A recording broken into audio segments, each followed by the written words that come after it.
A massive fire erupts in the Royal Factory warehouse in the West Bank.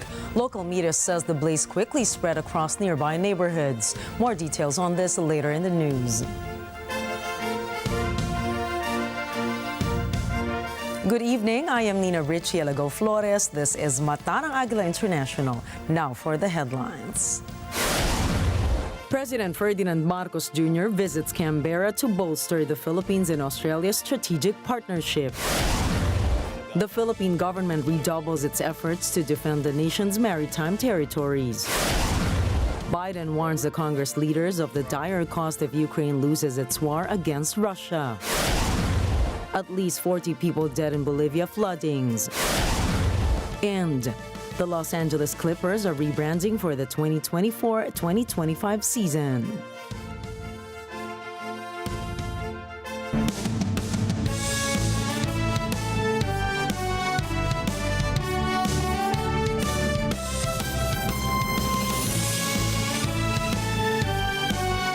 Los Angeles, Las Vegas, Nevada, España, Paris, France, United Kingdom, Washington, D.C., London Bureau, Papua New Guinea, in New York, New York. Washington, D.C. Mata ng Agila, Mata ng Agila. Mata ng Agila International. Trusted, connected, on point.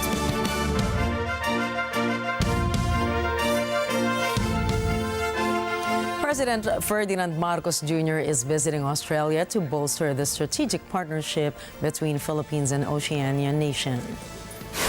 The Department of Foreign Affairs, or DFA, previously said that the president is set for a guest of government visit to Australia between February 28 and 29. This is a response to Governor General David Hurley's invitation. The chief executive is also set to address the Australian Parliament, where he will discuss the Philippines-Australia strategic partnership's future and vision. DFA added that President Marcos will convene with Australian senior officials for talks about regional issues. This includes Governor General Hurley, Australian Prime Minister Anthony Albanese, and other parliamentary leaders. Last September 2023, the Philippines and Australia agreed to further deepen their bilateral relations from comprehension to strategic partnerships. Meanwhile, President Marcos will also join the ASEAN-Australia Special Summit set for March 4 to 6 through Prime Minister Albanese's invitation. Australia is ASEAN's oldest dialogue partner in political security, economic, and social cultural pillars.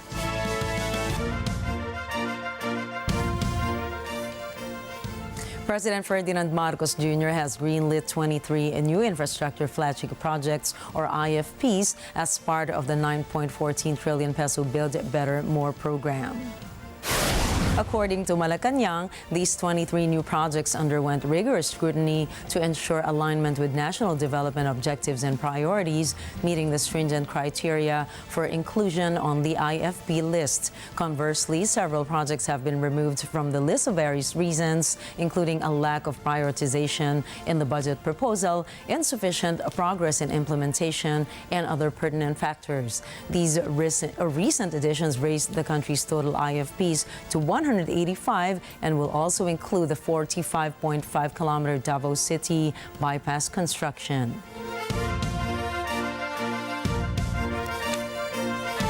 President Ferdinand Marcos Jr. said the government will continue deepening the Philippines' maritime territory in the West Philippine Sea.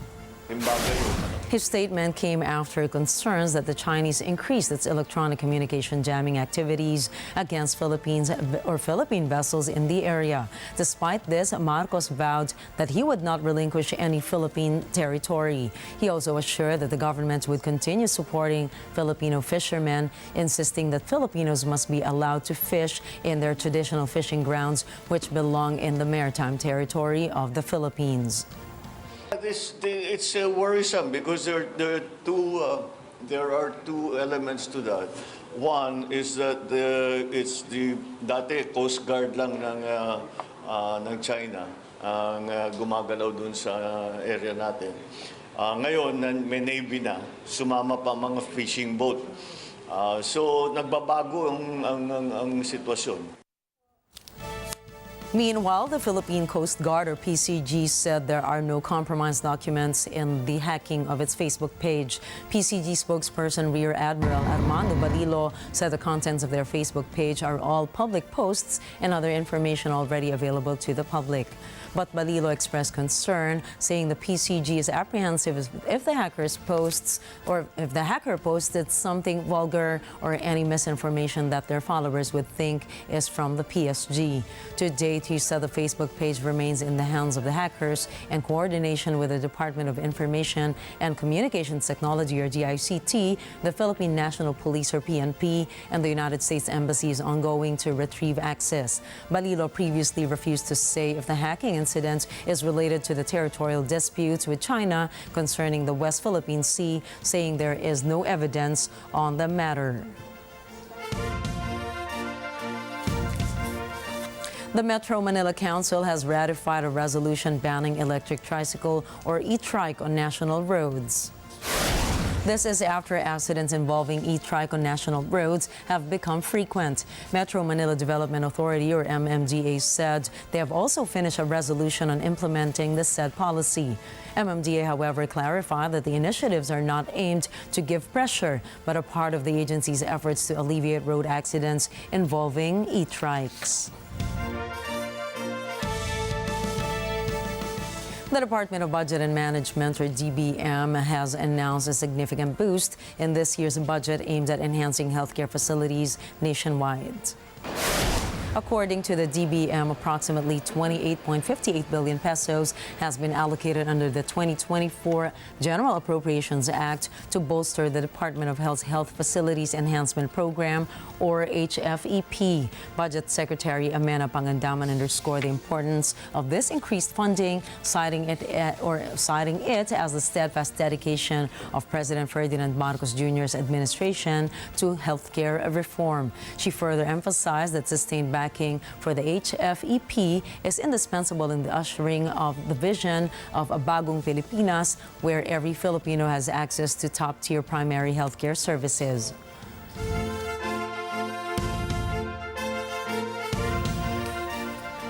Taiwan has donated $200,000, or 11.2 million pesos, to help the flood and landslide victims in the Davao region. Early this year, heavy rains battered several parts of Mindanao, causing severe floodings and landslides in the area. The rains displaced thousands of families and claimed 20 deaths. Taipei Economic and Cultural Office, or TECO, Representative Wallace Chow handed over the said donation to the Manila Economic and Cultural Office. Chow said Taipei's help to the Filipinos in the Davao region during their time of dire need symbolizes solidarity and friendship between Taiwan and the Philippines. He added that Taiwan will continue to closely monitor developments and maintain contact with the Philippines to provide necessary assistance in a timely manner. This is the third time TECO has provided financial aid to support disaster relief in the country since 2022, bringing the total to $700,000, or around 39.3 million pesos. South Korea has donated 750 metric tons of rice to the Philippines to sustain recovery efforts in Visayas and Mindanao after floods, landslides, and earthquakes hit the areas early this year. Embassy Deputy Chief Minister Sang Seong-man turned over the sacks of rice to the National Food Authority, or NFA, as part of its grant aid under the Tier 3 program of ASEAN +3 Emergency Rice Reserve. Sang said South Korea's donation is an expression of their resolve to further enhance the solidarity with ASEAN, which is a central pillar of Korea's Indo-Pacific strategy. The assistance coincides with the 75th anniversary of the Philippines and South Korea's diplomatic relations, being celebrated on March 3 this year. Coming up, China's ex-foreign minister Qin Gang resigns as a lawmaker. UN accuses Israel of systematically blocking aid in Gaza. And NATO has reservations over sending troops to Gaza. Stay tuned. Matana Agila International will be back with more global news.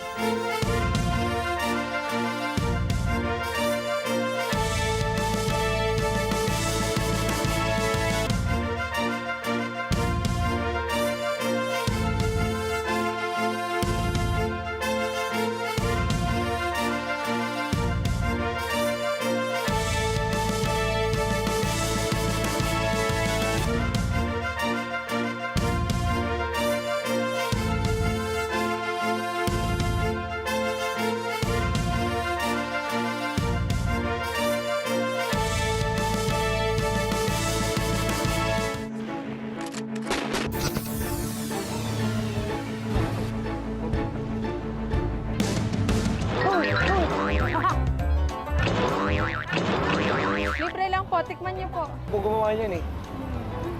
Masarap po. Gawa ka pa ng madami. Siyempre, ako pa. Sarap na yun. Masarap. Kaya wala pa, sipa naman yung lola. Sipa lang po. Karne. Ate, kuya, pwede po kami mag-picture. 1, 2, 3. Pa-picture nga po.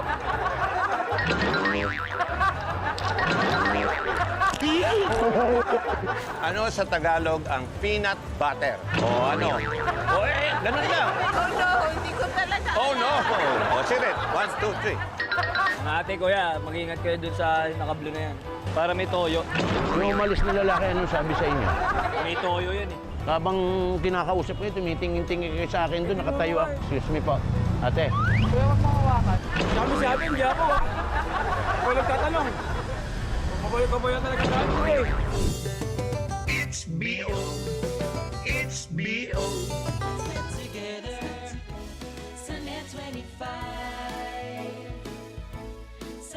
This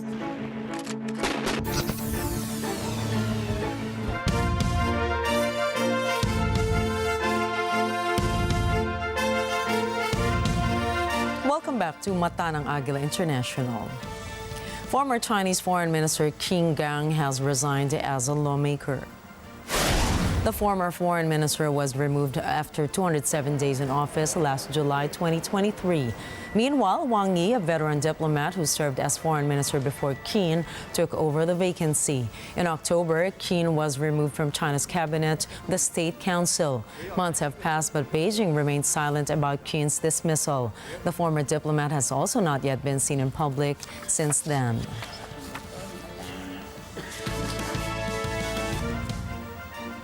Meanwhile, North Korean leader Kim Jong-un has led the groundbreaking ceremony for the construction of the additional 10,000 flats in Hwasong. State media KCNA said the project is now on its third stage of development. Kim guaranteed that the government will complete building the 50,000 flats for the people in Pyongyang. He also encouraged the builders to work steadily and dynamically for their nation. Also present in the event were Pyongyang's high officials, including officials of the cabinet, armed forces organs, ministries and national institutions, officials of Pyongyang municipality, and civilian builders.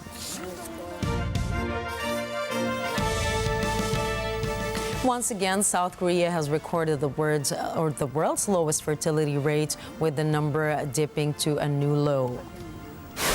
The fertility rate in South Korea first sank lower than one child per woman in 2018. But today, official statistics data from the government shows the figure had dropped to 0.81, down from 0.84 the previous year. The low fertility rate is the sixth consecutive decline.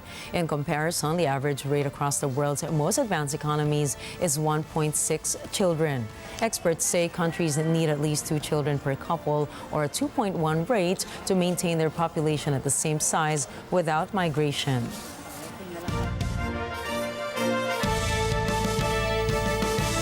The Japanese government says that the number of babies born in the country last year fell for an 8th straight year to a new low. The Health and Welfare Ministry says that the 758,631 babies born in Japan in 2023 were a 5.1% decline from the previous year.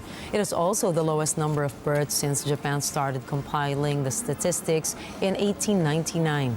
The number of marriages also fell by 5.9% to 489,281 couples. This is the first time marriages have fallen below 500,000 in 90 years, and a key reason behind declining births.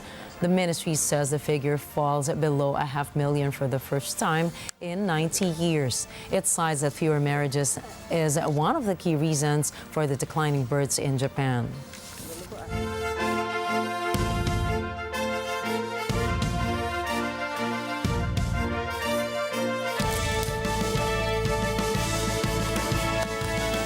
Saudi Crown Prince Mohammed bin Salman holds talks with Ukrainian President Volodymyr Zelensky in Riyadh. This upon Zelensky's arrival to promote his peace plan and discuss potential prisoners of war exchanges. Diane Rosson has more. Saudi Arabia maintains ties with both Moscow and Kyiv. it has mediated between the two warring sides before. This includes a deal in September 2022 that freed over 200 captive Ukrainians. Ukrainian President Volodymyr Zelensky says that he is in Saudi Arabia to promote his peace plan and discuss potential prisoners of war exchanges. On Ask, Zelensky says the kingdom's leadership has already contributed to the release of Ukraine's people. He says he is confident the meeting will also yield results. Zelensky adds that they will also discuss promising areas of economic cooperation and Saudi Arabia's involvement in Ukraine's reconstruction. He says the two sides would also hold dialogue on Ukraine's peace formula, which calls for the full withdrawal of Russian troops from Ukrainian territory. Saudi Arabia hosted talks on the Ukraine war last year in a bid to flex its diplomatic muscle. That brought together representatives from nearly 40 countries, but not Russia. Diane May Rawson for Agila International, trusted, connected, on point. The United Nations is accusing Israeli forces of systematically blocking access to people in Gaza and complicating the task of delivering aid in what has become a lawless war zone. Emi Capilita Roja has more. All planned aid convoys into northern Gaza have been denied by Israeli authorities in recent weeks. The World Health Organization says the last allowed in was on January 23rd. Even convoys cleared in advance with Israeli authorities are being blocked. Some even come under fire.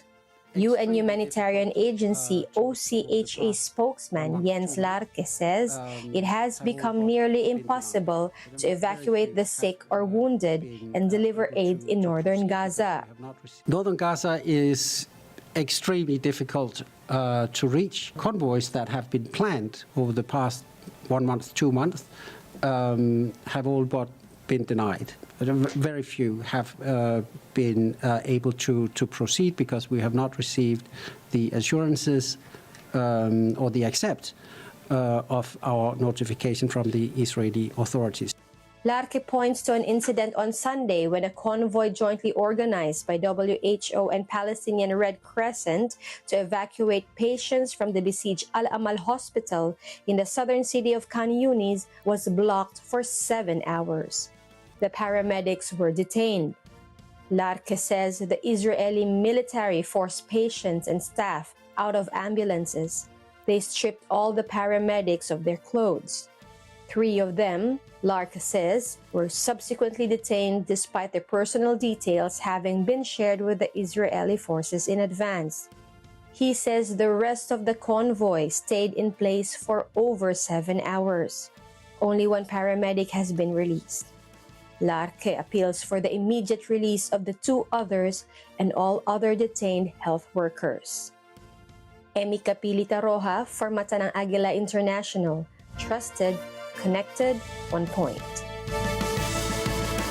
U.S. President Joe Biden warns top congressional leaders in high-stakes talks at the White House of what he says is the dire cost of failing to unlock military aid for Ukraine. President Joe Biden warns Congress of the dreadful consequence of failing to give Ukraine military aid. This as he hosted high-stakes talks at the White House. And Ukraine, I think the need is urgent. I hope we get to speak to that a little bit. And I think the consequences of inaction every day in Ukraine are dire. I've been speaking to some of our G7 partners, and you just got back, Chuck. They're very concerned. And also, we need to, in terms of supplemental, we need to deal with the Israeli portion. But that also contains a significant portion having to do with humanitarian assistance into the Palestinian areas. The rare Oval Office meeting escalates efforts to unlock billions of dollars of stalled assistance for Ukraine, plus to avert a government shutdown here. Meanwhile, House Speaker Mike Johnson refuses to allow a vote on a so-called supplemental funding bill in which Biden has asked for the new aid to Ukraine. Johnson is a Donald Trump ally who leads a razor-thin Republican majority. There was discussion about the supplemental spending package, and I was very clear with the President and all those in the room that the House is actively pursuing and investigating all the various options on that, and we will address that in a timely manner. But again, the first priority of the country is our border and making sure it's secure. Biden meets Johnson and his Democratic counterpart Hakeem Jeffries, as well as the Senate's Democratic Majority Leader Chuck Schumer and Opposition Chief Mitch McConnell. The talks come after President Volodymyr Zelensky warns that Ukraine desperately needs continued support from the West to defeat Russia. Zelensky voices hope the U.S. will approve the stalled package that includes $60 billion of weapons and other aid. The White House says the United States will not send troops to fight in Ukraine. The statement comes after French President Emmanuel Macron refuses to rule out the dispatch of Western forces. Anna Kui tells us more. Asked whether the United States could send troops for other purposes such as training, State Department spokesperson Matthew Miller says the Biden administration opposes any deployment to Ukraine. Both the White House and State Department say the priority is for Congress to approve new military aid to Ukraine. Certainly every country is free to speak to its own interests, but in addition to the president making clear that the U.S. will not send any troops to fight in Ukraine, the NATO Secretary General has ruled out any NATO troops to fight in Ukraine. I think fundamentally we think that the path to victory for Ukraine right now is in the United States House of Representatives. That's what Ukraine needs most. They need the national security supplemental that the president has proposed to get Ukraine the weapons and ammunition it needs to defend themselves and continue to fight courageously for their freedom and independence. Miller adds that the U.S. is trying to reach a temporary ceasefire as part of an agreement. This, Miller says, will allow getting hostages out and getting humanitarian assistance in. The United States just announced a significant new aid package of over $50 million of humanitarian assistance today that will go into Gaza. That said, there are other partners that bring other capabilities to bear, and we welcome the government of Jordan airdropping supplies in, and we'll continue to work with them on that. But we have our own ways of getting humanitarian assistance into Gaza. Anna Kui from Agila International, trusted, connected, on point. Meanwhile, several NATO countries have firmly rejected the notion of deploying ground troops to Ukraine after French President Emmanuel Macron's recent suggestion. President Macron recently alluded to a potential NATO troop deployment to bolster the Ukrainian army. Il n'y a pas de consensus aujourd'hui pour envoyer de manière officielle, assumée et endosser des troupes au sol, mais en dynamique, rien ne doit être exclu. Nous ferons tout ce qu'il faut pour que la Russie ne puisse pas gagner cette guerre. This prompted swift responses from other NATO member nations, including the U.S. government and the NATO Secretary General. Certainly every country is free to speak to its own interests, but in addition to the president making clear that the U.S. will not send any troops to fight in Ukraine, the NATO Secretary General has ruled out any NATO troops to fight in Ukraine. German Chancellor Olaf Scholz and UK Prime Minister Rishi Sunak also issued statements ruling out any significant military deployment to Ukraine beyond the limited personnel already engaged in training Ukrainian forces. Meanwhile, Kremlin spokesman Dmitry Peskov cautioned against the potential ramifications of Macron's suggestions, emphasizing that such action could escalate to direct confrontation, which would likely not serve the interests of NATO members.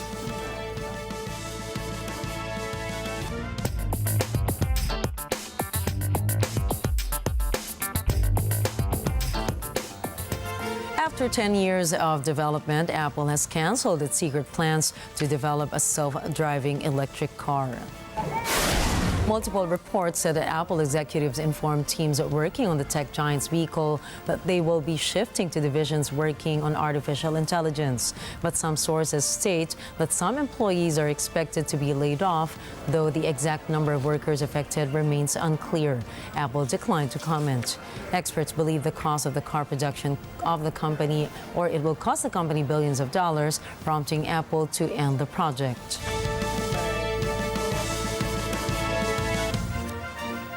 A creditor has filed liquidation proceedings in Hong Kong against China's biggest private property developer, Country Garden. The Evercredit filed the case for non-payment of a loan worth $205 million. The Country Garden's shares fell more than 12% in early trading on Wednesday upon the announcement of the liquidation case. Country Garden said it would resolutely oppose the petition. A court hearing has been set for May 17 this year. U.S. burger chain Wendy's plans to test surge pricing next year. Wendy's, the United States-founded fast food chain, is looking to test having the prices of its menu items fluctuate throughout the day based on demand, a strategy often employed by ride-sharing companies and ticket sellers. Beginning as early as 2025, we will begin testing more enhanced features like dynamic pricing and day-part offerings, along with AI-enabled menu changes and suggestive selling. During a conference call this month, Wendy's CEO Kirk Tanner said that the burger chain will start testing dynamic pricing as early as next year. Tanner became Wendy's CEO this month. Wendy's plans to invest about $20 million to launch digital menu boards at all of its U.S. company-run restaurants by the end of 2025. It also plans to invest about $10 million over the next 2 years to support digital menu enhancements globally. Shares of Wendy's fell slightly in morning trading as the move led to consumer and shareholder backlash.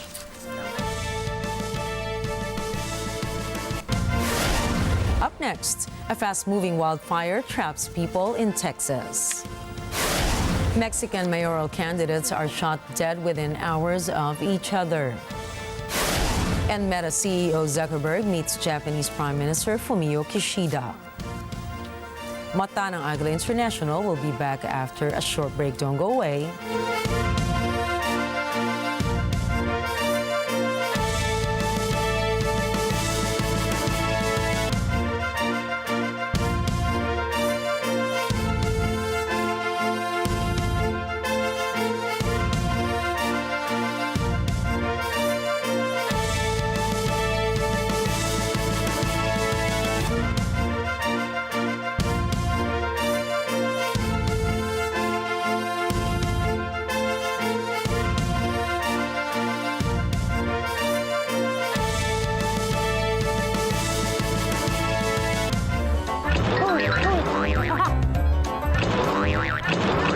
Libre lang po, tikman niyo po. Kung gumawa niyan eh. Masarap po. Gawa ka pa ng madami. Siyempre, ako pa. Sarap na yun. Masarap. Kaya wala pa siya, paano mo yung lola? Siya, paano ba? Arne! Ate, kuya, pwede po kami mag-picture. 1, 2, 3. Te, pa-picture nga po.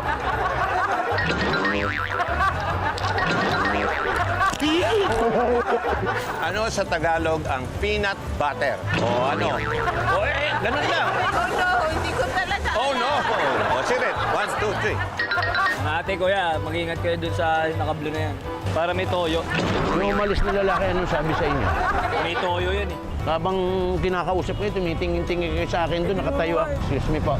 Ate. Kuya, wag mong hawakan. Sabi sa atin, di ako ah. Ako nagtatanong. Kabayo-kabayo talaga tayo eh. It's BO. It's BO. Together, Sunday 25. Mansa rin natin bukas. Sabihin mo lang kung ano ang request mo, ibibigay ko sa iyo. Ang ginagawa mo? Nakiliti ako sa bigote mo. Please, huwag na makakarating kay Ever to, please. Sinundan ko yung favorite vlogger ko. Ayan, oh. Ayaw kasi ni Ever na napabaliw ako dyan. Eh baka pwedeng mag-request sa'yo na makidalan mo na lang ako ng pamalit na damit. Nasa bahay ka lang naman, di ba? Oo naman, nasa bahay lang ako. Kasi saktong nagtitiklop ako ngayon ng damit, ha? At si May forever.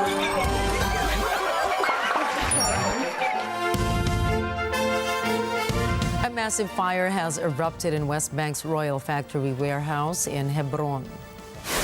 Local media said that the blaze quickly spread across nearby neighborhoods. Hebron's firefighting force rushed to the site with water tanks and bulldozers to extinguish the fire. Civil defense teams have been also deployed to help contain the blaze. Hebron's mayor in the West Bank said the fire was eventually put out despite lack of equipment. Meanwhile, authorities evacuated residents near the factory. Local officials also urged citizens to stay away from the fire site for their safety.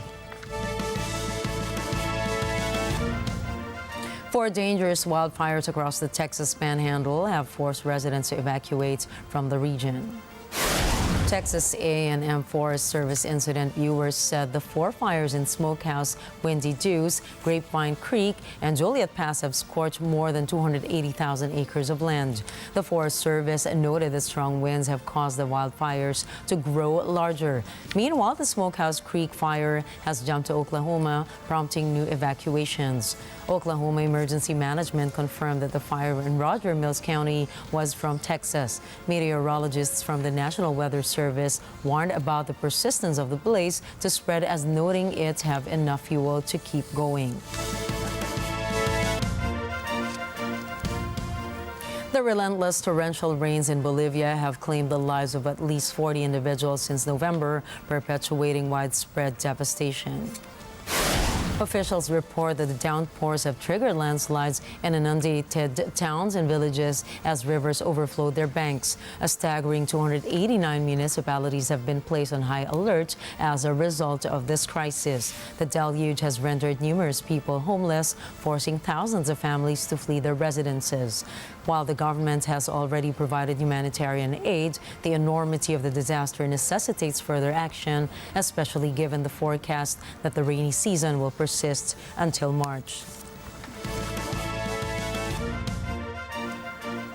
Meanwhile, 31 individuals lost their lives when a bus overturned and plunged off a bridge in Mali. The bus was traveling from the Malian town of Kinieba to neighboring Burkina Faso when it careened off a bridge spanning the Bago River. In addition to the 31 fatalities, at least 10 others sustained injuries, with some in critical condition. Local authorities have attributed the accident to the driver's inability to maintain control of the vehicle. Road accidents are frequent occurrences in Mali due to various factors such as the poor condition of many roads and vehicles, as well as overloaded and inadequately regulated public transportation. Two mayoral hopefuls in the Mexican city of Maravatio have been gunned down within hours of each other, as experts warn people that the upcoming June 2 national elections could be the country's most violent on record. Armando Perez of the Conservative National Action Party and Miguel Angel Reyes from the ruling left-leaning party Morena were both found dead in their vehicles, having suffered gunshot wounds. The widening control of drug cartels in Mexico has been described as a threat. During the last nationwide election in 2021, about 36 candidates were killed. Maravatio Mayor Jaime Hinojosa Campa said he had not been told about threats against the mayoral hopefuls, but that everything points toward organized crime being behind the killings.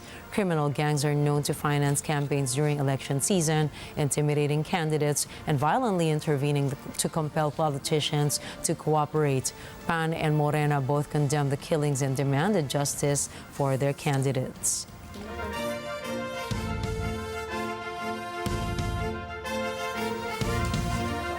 Former paramilitary chief Salvatore Mancuso arrives in Bogota after spending 16 years detained in the United States. Mancuso commits to tell the truth about his ties with politicians and businessmen in the South American country. Joanne Soriano tells us the details.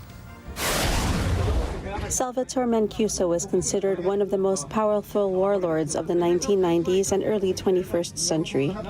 After being detained here in the U.S. for 16 years, the Colombian Italian stepped off a plane received by Director of Migration Colombia, Fernando Garcia. Mancuso left the plane escorted and handcuffed, wearing a bulletproof vest. He will be detained in a police facility in Colombia. Known as El Mono, Mancuso still has to face outstanding accounts with Colombia's justice system for hundreds of displacements, disappearances, and homicides committed by the AUC. AUC is the association of squads that confronted the leftist guerrillas. Mancuso, however, could be released by decision of the Colombian President Gustavo Petro. Petro appointed Mancuso as peace manager in mid-2023. The former AUC commander has been collaborating since last year with the Special Jurisdiction for Peace, or JEP. JEP is the court in charge of the worst crimes of the Colombian conflict. Mancuso could be given judicial benefits in exchange for his testimony. Mancuso will remain in police custody until his legal situation is defined. His defense team says Mancuso runs an extraordinary risk in the Colombian prison system, which is currently under a state of emergency due to a wave of attacks on guards. Joanne Soriano for Matanang Agila International, trusted, connected, on point. In Peru, amid a dengue breakout, the country seeks to eradicate the disease-transmitting mosquito by conducting house-to-house health brigades. The outbreak has already left 32 dead and over 31,000 infections in the first 2 months of the year. Bobby Soriano reports. Around 20 brigade members of Peru's Ministry of Health visit 500 homes in the populous El Agustino district in Lima. They aim to identify and eliminate breeding sites for the disease-transmitting mosquito. The number of these fatal insects has skyrocketed due to the current heat wave. The Lima region's Ministry of Health says the heat favors the conditions for the reproduction of the mosquito vector of dengue. The heat, he says, makes mosquito reproduction faster. The situation prompts the Peruvian government to declare a health emergency in 20 of its 25 regions. Dengue is a disease endemic to tropical areas.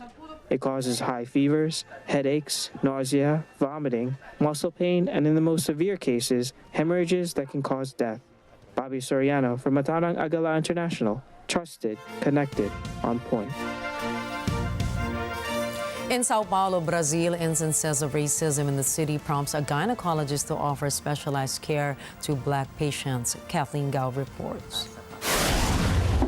Black doctors and patients denounce racism within Brazil's healthcare system. Instances of racism in the city pushes gynecologist Mariano Prado to create a private clinic.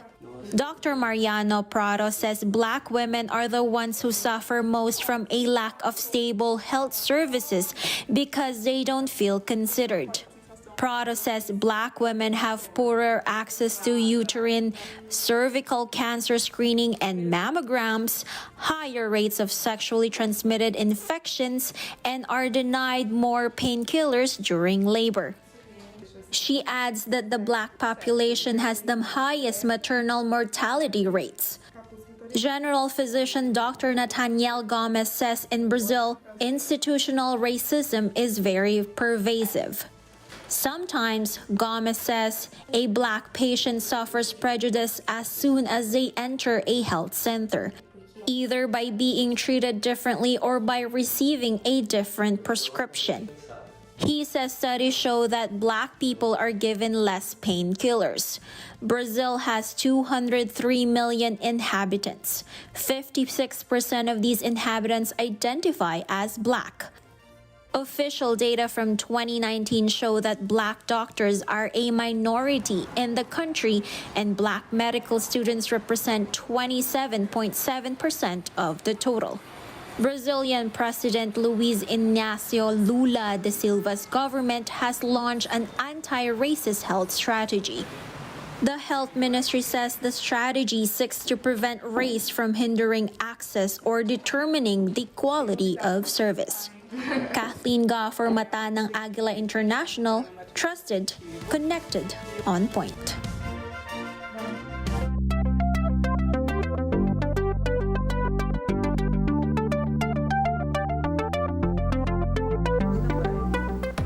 Meta chief Mark Zuckerberg and Japanese Prime Minister Fumio Kishida met to discuss the risk of generative AI. In a statement, Zuckerberg said, "We had a good, productive conversation about AI and the future of technology." This is after the 30-minute meeting with Kishida. The rise of generative AI is spearheaded by OpenAI's chat due to technology to conjure up text, images, and audio from simple prompts. Generative artificial intelligence's rapid development raised concerns to many as it may be used to deceive voters ahead of crucial elections around the world this year. The European Union has scrutinized Microsoft's deal with French startup Mistral AI. This is after the tech giant made 15 million euros worth of investment in Mistral. Lawmakers have demanded an investigation into the partnership as the company's relations could be in breach of EU competition rules. Previously, antitrust authorities have looked into Microsoft's partnership with OpenAI after its multi-billion-dollar investment in the firm. Microsoft, however, defended itself, arguing that the large sum of investment was a common practice for tech giants investing in AI startups. The tech giant also clarified that it did not own a stake in the company, thus it had no control over it. Under the partnership, Microsoft gained access to OpenAI's technologies as well as rights to share its profits in return for the investment. This led antitrust authorities in both the EU and the United States scrutinized.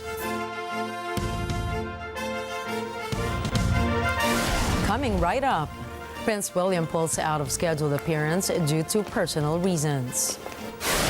The Los Angeles Clippers have a new look. And the Miss Universe organization is under fire. Mata ng Agila International will be back after a short break.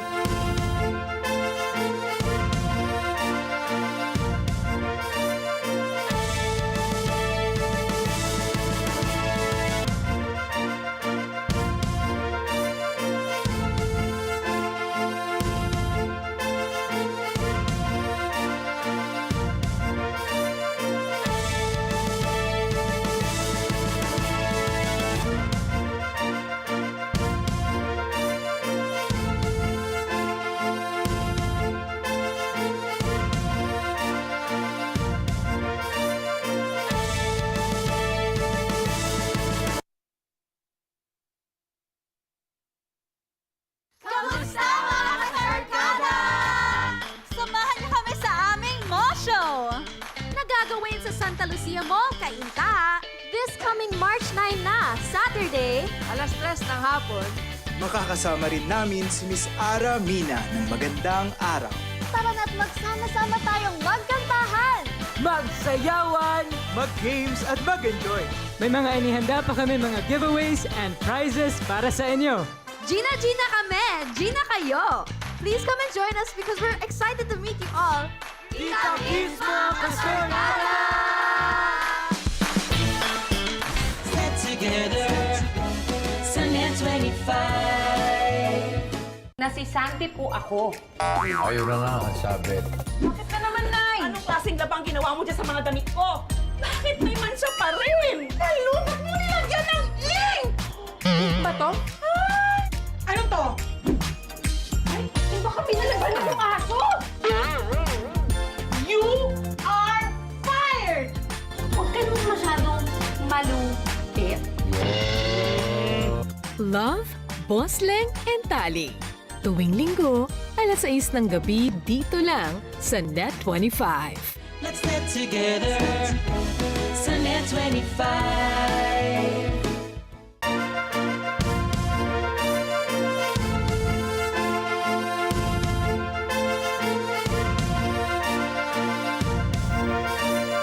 The Norwegian royal household said King Harald has been hospitalized in Malaysia for an infection on Tuesday. The 87-year-old monarch, who is the oldest royal in Europe, was enjoying a trip in an island in Malaysia before being admitted to the hospital.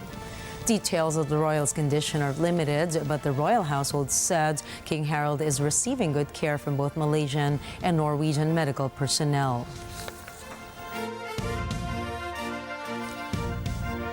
Kensington Palace said Prince William had to cancel a royal engagement due to a personal reason. Media reports said the personal matter was not related to his father, King Charles III's health. Some people show concern that Prince William's reason could be Princess Kate's condition. But Kensington Palace said that Kate Middleton continues to be doing well.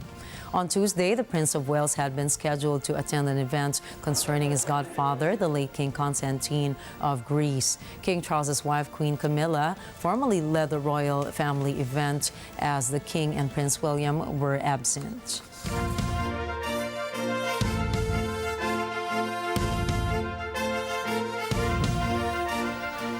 Buckingham Palace has announced the passing of Thomas Kingston, the husband of Lady Gabriella Kingston.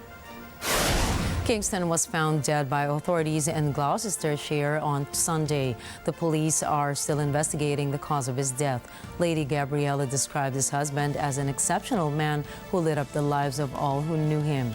Kingston's friends claim that they saw the royal pair happy and chatty during a public appearance before his death. Meanwhile, sources said Kingston's death is not believed to be the reason why Prince William pulled out of a royal engagement on Tuesday for his godfather, King Constantine II.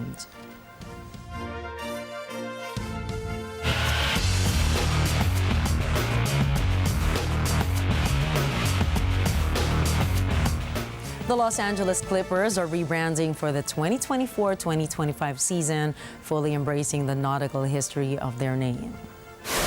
The Clippers revealed their new logo, which features a naval ship called a Clipper, which the team is named after, with basketball lines etched into the hull inside the letter C, which is adorned with compass lines. The rebrand is timed to coincide with the team's move to the Intuit Dome later this year, so the logo will be used full-time next season. The new logo is the result of a process that began a decade ago when Steve Ballmer bought the team. He and his executives metaphorically stripped the Clippers down to the bones, considering every aspect of the team.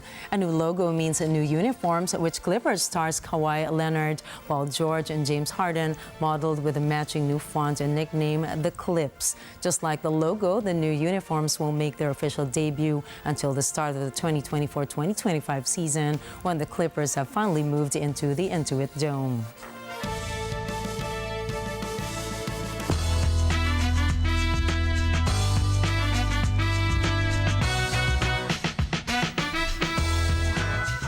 And Jutatip, co-owner of the Miss Universe organization, is under scrutiny once more following the emergence of a leaked video wherein she purportedly referred to the pageant's inclusivity efforts as merely a communication strategy.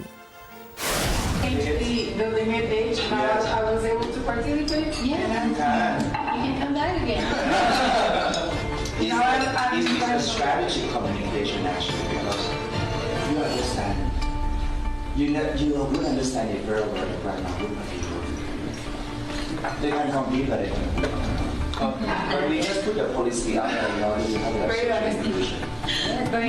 Social inclusion, and most people will say that you live with me, I'm a part of your organization, then no, they can compete, but they cannot win.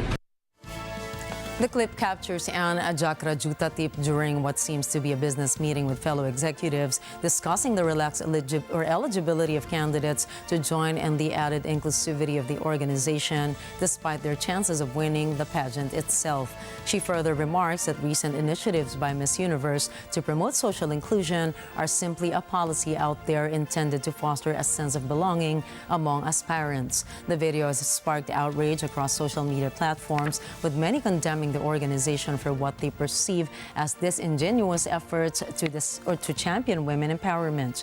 The Miss Universe organization co-owner claimed that the leaked video of herself making a remark about the pageant's efforts to promote inclusivity was manipulated to jeopardize her reputation.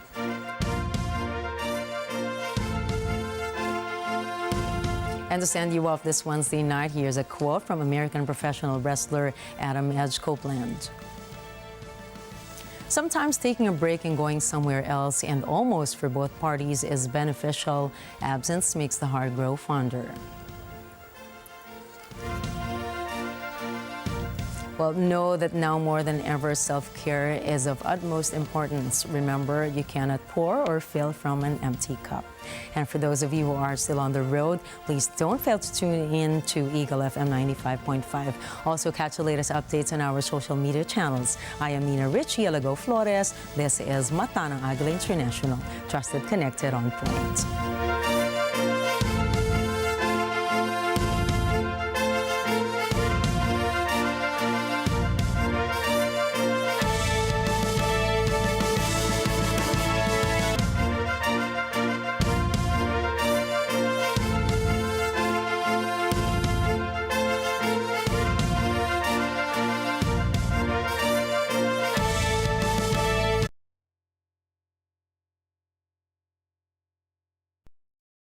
Thank you for choosing Mata ng Agila International as your trusted news source, keeping you connected to the world and on point with stories from around the globe. Follow, like, and subscribe to @Net25 TV.